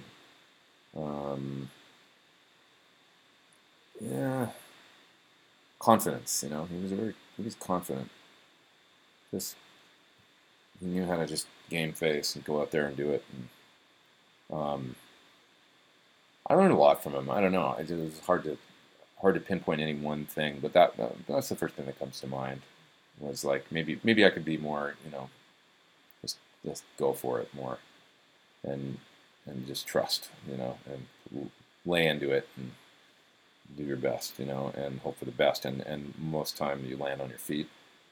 Sort of trusting your background, we've been doing this for a long time. It's like you're going to be okay, even if you feel like, whoa, I don't know if I'm quite ready to play this song or whatever, just go for it. You do it, and it's pretty rad. So, Savvy Simbuoyant, who's your hairstylist? Me, every morning. I'll put some shit in it and slick it back. It takes about 10 seconds. Let's see. Oh, Brooks actually has one of those EMG sets. The preloaded EMG guard in a 91 Strat. Killer. It's definitely a loud and hot set with cool options. Yeah, but doesn't it have like a kind of like a mid boost? I know that, but there's also a sound you can do where it kind of scoops mids, right? Or either that or boost bass and treble, and you end up with that kind of hi-fi sound. I think that set has kind of all that, some different EQ kind of stuff. Do you like Fender twin reverbs, and do you have a good control settings that gives you that edge of breakup sound? Edge of breakup in a twin reverb is just painfully loud because they've got a lot of headroom there, 85 watts and clean. Maybe not a lot of people know this, but the PT100 is the clean channel circuit is somewhere between a twin and a super. So I'm pretty used to that sound. I mean, obviously the power section is different because it's got the old 34s in it and stuff, but preamp wise, pretty close to somewhere between a twin and a super, just that classic kind of black face. Your low volume Shure amp coming along well. Yes, amps are coming. New amps are coming pretty soon. Okay, moving down. Let's try to get to a bunch of questions really fast here. I'm always hearing that not all effects loops are created equal. What is it about a good or a bad loop that makes them that way? Any way to improve the sound of a bad one? Well, in long story short, it's all about the design of the loop and not detracting from the sound of the amplifier. So you want to make a loop that allows you to insert effects and stuff, be it pedals and or rack effects, and not be lossy or affect the core tone of the amplifier. So that's the thing. So there's a lot of factors that go into that. Sir would be a better guy to detail what could go wrong with it, but that's the main thing. As lay people, we want to know that the loop in an amp isn't going to make the amp sound crappier when you use it. It's not going to detract from the tone in the amplifier. So one of the important things that I know about is buffering, which is like when you're sending signal out cable to some unknown other piece of gear and then bringing it back into the amplifier. Buffering, proper buffering, can help you make sure that you're not going to lose anything. Running a bunch of cable out to a piece of gear. And I run 35 feet of cable both ways, in and out of my loop, and I don't have any problems because the effects loop is buffered so well. So, but it's a great question for somebody like Sir. All the things that can go wrong with a loop. He's real picky about effects loops, and he says a lot of them are sort of like just compromises. Like in most amplifiers, he's like, it's bullshit. He calls them like he's real dismissive about a lot of loops. Like that's sure it's an in and an out point, but it's like you use it, it's going to make the amp not sound as good. I don't really understand why, but he would be the one to ask about that. So he's just really picky about his loops. And all I know is when I use it, whether at pedal level or at line level, I can't really tell a difference when it's switched in or switched out. And that's saying a lot because I'm running 35 feet of cable all the way out to my effects and then back. It's a lot of, so it's got to be designed right. It's, think about it like on your pedal board, true bypass pedals, detracting from, you get too many of them, too much cable, your capacitance build up and stuff, and then your tone, it's like, oh, if I just plug a cable in the amp, it sounds like this, but if I just plug into my pedal board and then a cable in the amp, but no pedals are on, I'm losing something. It sounds like, it's like that, that lossy kind of stuff that happens. The same thing can happen at that effects loop point if you're not careful, and you can really start to more stuff in line if it's not buffered properly and treated right. You're going to get some loss there. So, have I ever tried Periscope or other live streaming on stage? No, I haven't actually. This is the only kind of live streaming I've ever done using this OBS thing. Okay. Do I use the Schaefer replica or pedal a lot? I don't, and I have my Schaefer replica tower that I've wanted to. It's just one of those things I haven't, like, I gotta plug that thing in and try using it more. I really like it, the kind of little bit of boost and compression that it adds. I think they sound really cool. Greetings from Texas. Ever try a PV Ultra amp? Sure. I used to work at a music store in the 90s that sold them. I never owned one, but I played through one a lot. I always thought that, PV they made pretty good stuff. It was like, I don't know how the builds were or anything like that. I had a 5150 for a long time, original block logo one. That was a good amp. And I was a fan of the classics. I had a Classic 32. Didn't really like that amplifier. I thought the 50s sounded better. And the little Classic 20, that was a wonderful sounding amp. I got the 30 and thought, oh, it's just going to be like a little bigger version of the 20. It sounded kind of mid-rangey and sort of shitty. That was my least favorite PV that I had. But the little Classic 20 was a screamer. It sounded really good. And a 50 is a great working horse amp. Workhorse.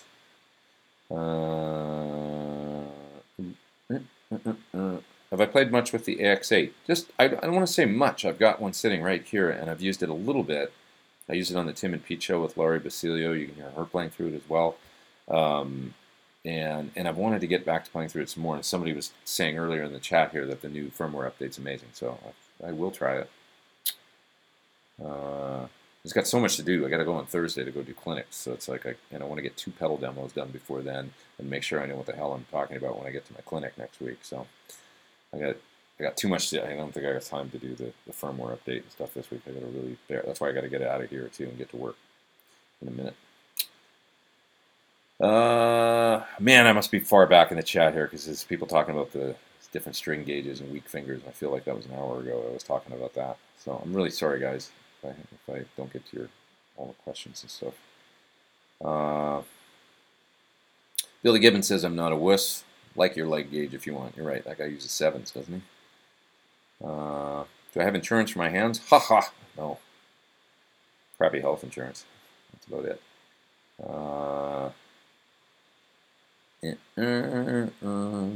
How do I feel about Bogner Amps, specifically the Ecstasy? I had one. I liked the blue channel on it. I thought it was good.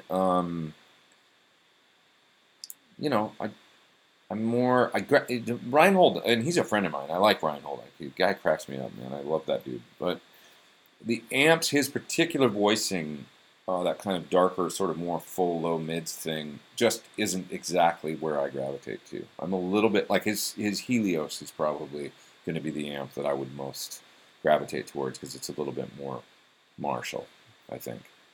Do I like scalloped frets? I did a guitar with scalloped frets once. I did it myself. I went a little too crazy with the rasp. But it was cool. It worked. I sold the guitar.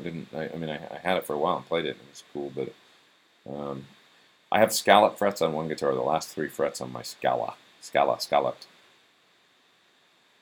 No connection there, I don't think, other than that's his name, and he scallops some of his guitars. But The last 3 frets, yeah. Paging down. Yeah, somebody's saying Jazz. What's the name? Jazz Cam says he's got a Guthrie Grove and Sur, and you can get a clean note and still see the gap under the string and the fretboard on the fret you're on because it's got jumbo frets. Yeah, feels like the strings are higher than they are, right? Because of course it's the height of the string to the fret that is the action, not the height of the string to the edge of the fingerboard. Do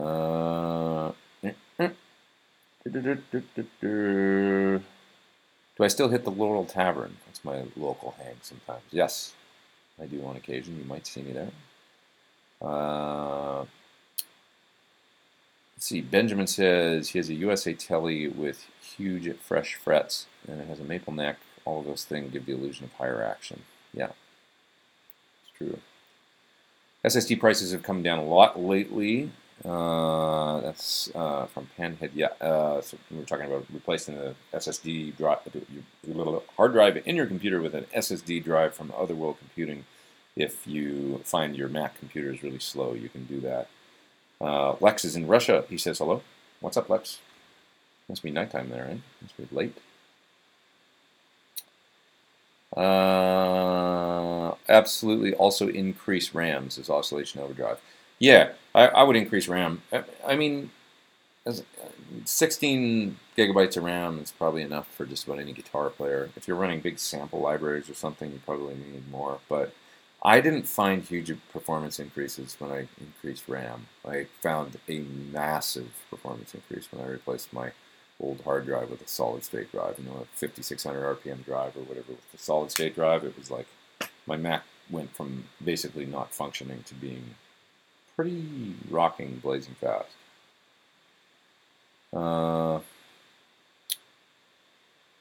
Yeah. David said, yeah, he's got a Mac Pro 2010. He changed to an SSD, and yes, it's great. Yeah. Try that if you've got issues. Can I recommend an analog delay pedal that is not too dark and has tap tempo? I have Jam Pedals Dirty Llama, but the repeats are dark and distort too much for my taste. Let me think about an analog. Most of the true analog delays I know are all pretty dark. You know, at that point, what I would probably do is just get something that, something that you can tune, like a digital delay of some sort that then you can roll the high end off on, because most of them will have some sort of tone control. True analog delay, I can't think of one that's got a kind of a bright sound. It just seems like they all have that kind of dark, murky thing. Probably a Memory Man. I mean, like I've got a Memory Man that maybe that's the least, it's kind of the small ones, like like Boss. What's the classic 80? Is that what's called the 80 something or other? Those delays they're dark. They're quite dark. Even the Waza one, the newer one, it's got that great vibey sound, but it's pretty dark.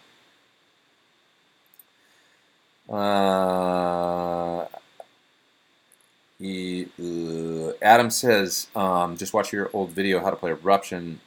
He likes it. Thank you. Did you ever get inspiration from the late Randy Rhoads? Yes. I love Randy's playing and solos. I wasn't really a fan of his tone.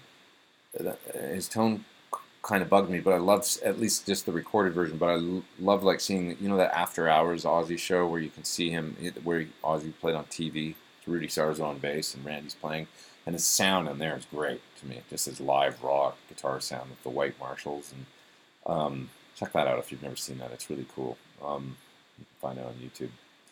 After Hours Ozzy, you'll find it. Killer versions of I Don't Know and Suicide Solution stuff, I think. But Randy, one thing that he did that he used to write his solos. I mean, he was very kind of structured with his solos, the way he would write things out, and then he would triple track them. And so I did stuff like that on my records, where it's like, oh, you want to make a solo sound really fat and really build and stuff, you can triple track. So that's one thing I took from Randy for sure. The solo in Monster Movie from my first record. That fast kind of part, that's triple track. So Monster Movie was like, kind of wailing all the way through, and I was like, what do I do when I get to the solo? I feel like I've been soloing for the whole song up to here. I need to build it. So I thought, Randy Rhoads, I'll triple track, and it'll make that part sound extra fat. And then you can do things like, if you triple track a solo and you play really tight, but then you split to a harmony for just a minute, it kind of tricks it's like, oh, it's crazy. It's like, and then at the end you can bust into like a 3-part harmony or something right at the end of the solo. So you just stay unison for the whole thing and just harmonize certain little bits, and then maybe at the end do a 3-part harmony or something. It's a really great way to structure a guitar part or a solo and give it kind of a real exciting quality that pulls the listener in. I feel like kind of cool. Stratacat62 says, "Is Japan your favorite country to play in?" One of them. I love playing all over the world. Japan crowds are great because they're so attentive and into it, and no cell phones. Are you by the sea, or is your computer making those wave noises? It's probably the fan in my computer just kicking on and off, and also that something with the streaming, it always sounds kind of shitty. It has a little MP3-like quality to it. I know when I use this streaming, I don't know if there's any way around that, but. Could I do a video on how I got your amazing acoustic tone on Pete Thorn 2? That's from L. Scott Music. I did sort of do a video, actually, on recording acoustic guitars. You can find it. It's on my YouTube channel, probably in the Tone Secrets playlist. And I'm talking a lot about EQ and kind of how I approach recording acoustics. So that would be a good, using the same guitars and microphone, the MA200. I did it based around the SSL mic pre for UA, the SSL 4000 in the unison slot. So I did most of the EQ, but you can see my approach to basically doing, you'll hear right away it sounds like kind of what I do when I record acoustics. It's very similar to what I did in the record if you like that sound. Let's see. Picks. When the tip starts getting a little round, I get rid of them. Do you do that? That's from David. Yes. I hate it when they get an edge on them or something. You just throw them out. Do I have insurance for hands damage? That's from Arnaud. No, nothing like that. My hand gets damaged, I'm damaged. I'll be flipping burgers. Anyone else notice that a lot of the hiss is back? I think probably what you're hearing is the fan on my computer when it just kicks in. I don't know. Any microphone's going to do that. So I get super close to this microphone. I think we're just stuck with it. What gauge pick do I use? I use the, and by the way, the fan kicking in, I think it's just part of the streaming thing. Streaming video and stuff, it just seems to become taxing on my computer. And, the other option is to not have the fan come on my computer by manually disabling it, and then my computer will probably blow up, and then this whole thing will stop. I don't want that. Thoughts on the Line 6 Power Cap? I like it. I did a little video for it. They're actually releasing another one soon.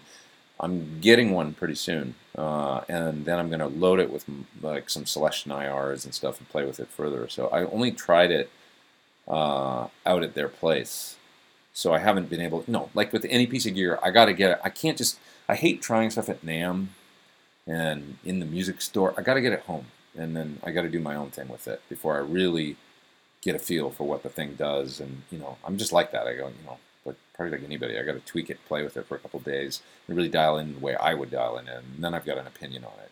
Otherwise, it's like people talk about the honeymoon period for gear. It's like, well, the real honeymoon period if you're like just trying it for half an hour in a store or something. You haven't, So I'll get a hold of one and then ask me again in like a few weeks after I spend a little bit of time with it.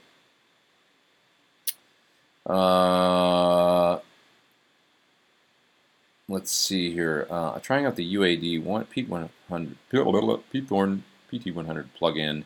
That's C Growl Guard, and he says it feels better than any other amp sim. Sounds and feels better than any other amp sim he's tried. Awesome. I think it sounds great too. They killed it. They're doing great stuff. Those Brainworks folks.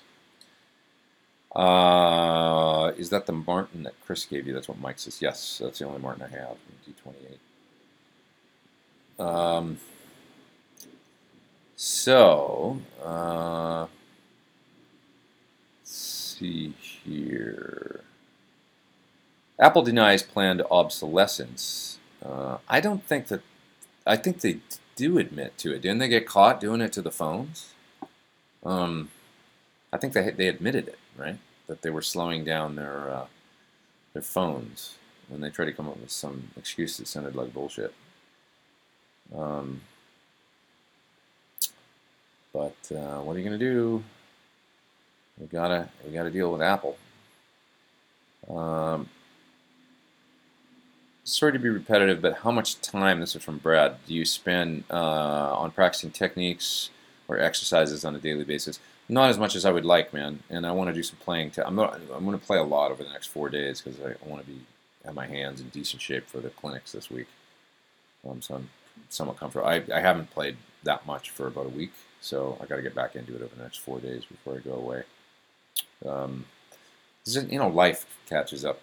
And I just don't have enough time to practice. It's like you're paying bills, making money, and like with anything, it just gets to be hard to find the time sometimes. But you have to find the time because that's what I am. I'm a guitar player.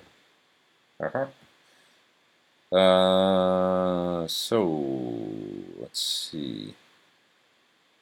L. Scott says, you just answered my last question. Still a how-to vid would be nice. I guess you were asking about the acoustic stuff. I got the sound. Oh, what is the pendant you're wearing? This was Leo Scala made this. The guy that makes that Les Paul. This is kind of a cool thing. You can take like any guitar pick. It's not quite the right size. Actually, this one will work perfect. Take this Paul Gilbert guitar pick and slip it in there like this. And then you can change up your scene. It's a little fashion accessory. And then you always got a pick on you. So Leo Scala, guy that made my, he calls it the Underdog. That kind of, Les Paul looking guitar I have with the vent in the top. He made this. He's a really cool guy. I haven't seen him for a long time. I'd like to see him again one of these days. Okay, I gotta go. It's about, oh wow, I went an hour and 45 minutes. Yeah, I'm gonna jet pretty quick here, you guys. About 4 minutes. So just a few last questions. I'm gonna page all the way to the end here of the chat and just answer the last few. Let's see. Shut Up and Play says, have I ever had an Nirvana nut installed on any of my guitars? I have not, but I've done the Buzz Feiten thing, which is kind of similar, like tempered. Guitar is not a perfect thing, perfect science as far as the tuning goes, and you can only get it sort of close, so kind of is what it is. But the Nirvana thing is supposed to kind of work, I think, and the Buzz thing worked too. Basically where the nut gets moved a little bit closer, I think, to the, so just a little bit shorter, and then you temper the intonation of each string. Kind of a pain in the ass to do, but it sure worked. I found chords really, like, you could play an open position E chord or C chord or something, and move way up the neck and play, and chords rang, but intervals just sounded like more perfect. Yeah. Dan says, I wish they had bias amp when I was a kid. You kids are lucky. I would have never come out of my room. It's true. All these things these days, like bias, and they're pretty fun to be able to get these great tones so easily. Andres says, Andres, hope I'm saying your name right, dude, says, I freaking love Guitar Nerd. Can you tell us a bit about your writing process, how it works? Rhythm, sections, parts, harmony, tones, etc. Come to my clinic at Peach Guitars in the UK or in Germany at Guitar Summit. No, I know not everybody can do that, but that is what the clinic's about, basically, where I'm kind of going over the process of how I do stuff. But basically, I don't know. I sit down and I play, put on some drums sometimes if I'm not inspired, and get a groove going, and then just start to see where my fingers go on the guitar. That's how it really starts. And I'm really into dynamics and building an ebb and flow of a song, leaving space, having different elements come in and out, giving the ear different things to get distracted by, listening to and stuff, and moving in and out. And I listen to a lot of different kinds of music, so I like, not just sort of guitar instrumental rock. I try and listen to a lot of different stuff too. I talked a little bit recently in a Premier Guitar column about how rock guitar might be kind of eating itself a little bit, like, because a lot of the new bands sound sort of, the pool gets smaller and smaller, the inspiration pool sometimes with rock and roll, I think. And, you know, where you had, like, you know, the Beatles, like people like Paul McCartney, you know, they had the vaudeville influence from his parents and stuff, I think. And then there was all these, like, you know, George had his kind of, you know, Indian music influences, and John, you know, kind of came from the, I guess, a bit more of the, you know, straight up rock and roll, and also Dylan and stuff like that. So you put all that together, and you got the soup that was the Beatles that was awesome. But a lot of bands nowadays, if they they cite influences or something, they might just say, like, well, what are you guys into? You know, be like, well, I don't know, Led Zeppelin and Black Sabbath and, like, whatever. Like, kind of like a smaller pool of music that they got influenced by. So that's the only thing I worry about, is like, you can take, you know, influence from anywhere and put it into your music. Listen to electronic music, listen to, you know, like, you know, country music, listen to, you know, blue. I love Beck, because the thing I love about Beck is that he can make any kind of record, it seems like. You know, he'll go from making one of the most beautiful records I've ever heard in my life, which is the Morning Phase album, and then he makes dance music for his next album. You know, Morning Phase is organic, and it sounds like the Beach Boys meets, I don't know what, like Americana. It's so lush and gorgeous. If you haven't listened to the Beck Morning Phase record, you're going to hear the most beautiful record probably made in the last 25 years. It's so good. Oh my God, that record's good. But then he'll totally do a 180 on the next album and change up his style, because he probably gets bored, and he can do it and sound legit, because I think he probably just truly loves a lot of different kind of music. But anyway, I try and draw inspiration from guys like that, you know, have this really wide palette of stuff that they draw on. So, last couple questions. Let's see. What's the best beer for a Strat? Well, it's got to be gluten-free for me, so that's going to suck for most of you out there. But there's some good ones. The Glutenberg ones and the Omission ones. They're pretty good. My favorite beer that I used to drink is the Craftsman 1903 microbrew, California microbrew. I love that beer, and I can't really drink it anymore because I got to stay away from gluten, or I just a bloated mess. But it sucks because I like that beer. Any U.S. dates for recording and production clinic? Not that I know of right now. Although there was one that we were talking about. I got to find out about that. What's going on with that? But there is a couple more, possibly in Canada, so that I'm going to be announcing, and hopefully we can get some more U.S. dealers to get on board with it. Let's see your speaking writing process on the demos. Well, I just did, sort of, I guess, but it was pretty broad, I know, but I hope it was somewhat helpful. Eddie Van Halen is God. I would agree with that. Have you ever played Led Zeppelin's Rock and Roll? How do you count in the start to the recording? Ah, that I can show you.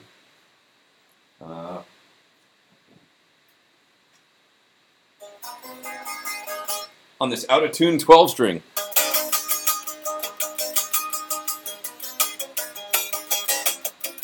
Okay, so Rock and Roll by Led Zeppelin is Johnny Be Good.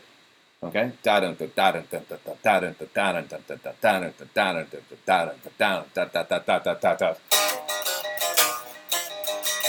Okay, so how do you count that? Well, drums. 1, 2, 3. That's how you count it. 1, 2, 3. Okay? So just remember that. Have your drummer count it off from the beginning and make sure that they know how to do it right. But what Bonham was doing was he was playing, you know, that's what he was doing, right? So just like you would play that progression on the guitar, just hear it in your head when you're hearing the 1, 2, 3.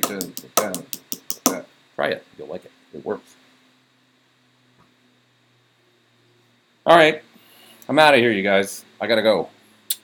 Have a fantastic rest of your Sunday and long weekend. And I'll be here again next week. Will I be here again next week? Because I'm in Europe next week. I lie. I'll make it happen.